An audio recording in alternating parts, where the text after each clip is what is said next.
गल्प अथ नहिया उपाच। लेखक सिद्धि प्रसाद साहू। उपस्थापन मु जितेन्द्र भंज। दिने अचानक भावे सहर रे एमिति जणे व्यक्ति आविर्भूत हेले जे कि समस्तंग पई चर्चार विषय पालटि गले। ताकु जिए देखिबो से कहिबो अंधारुआटे केउ ग्रहरु बोधे भूल रे पहुंची आसीची।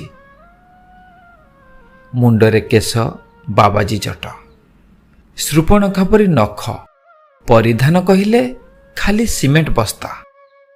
कौन खाए कौन पिए से ही जाने, आउ ना कौन बोली पचारिले कुहे नहिया। नहिया जोगु केते व्यक्ति अपमानित बोध करती तो केतेक व्यक्ति नहिया को महापुरुष भावे देखती। नहियाटा पागल हेले कौन हबो, काहाकू से आक्रमण करे नहीं किंबा काहा आगरे खाइबा को हाथ मध्य पाते नहीं।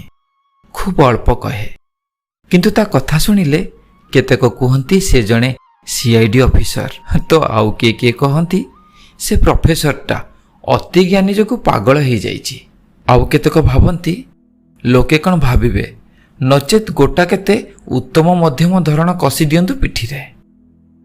भाविबा भी स्वाभाविक कथा, कारण से दिन नहिया बजार रे एक जलखिया दुकान भीतर को पशि जाई खूब जोर रे चित्कार करी कहिला, हाँ हाँ गिली पका, निज स्त्री सांग साथी मान को धरी आराम रे खाओ, सह सह खर्च कर, दानी देखे होता दानी, किंतु एणे बापा माँ को खाइबा को दबा पई कुंठाबोध करुता।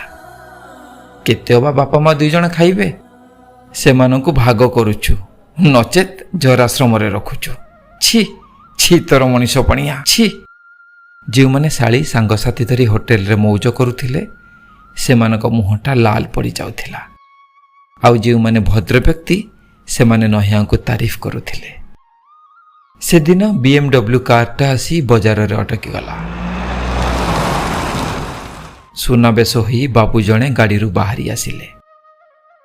सबु लोक माने ताकू कणै कणै चाहुथिले, भाबुथिले पुरी बड़दाण्ड रे सिना कालिया सान्त सुनाबेश हुअंती, आज किंतु आम सहरर बड़दाण्ड रे अन्य जणे सुनाबेश रे।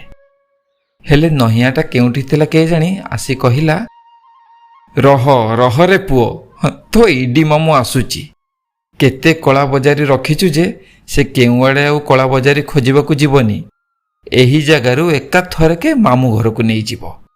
टीवी रे जेतेबेले तो फोटो बाहरिबो जानिबू, गला बेलू कौन नबू, गला बेलू खाली दुर्नाम धरी जीवू। से जाए ना कहीं से लोकटा एमती मुह फं फं कला जे नहिया बोली वर्ती गला, नचेत आउ किए होइथिले पिता कषा दुईटा खाई थांता। किछि न कही लोकटी सीधा गाड़ी रे चढ़ी पलाई गला। लोकटी जाई सारिबा परे लोक माने परस्पर को चाहि कथा हेउथिले, नहिया उबाच मर्म भेदी। धन्यवाद।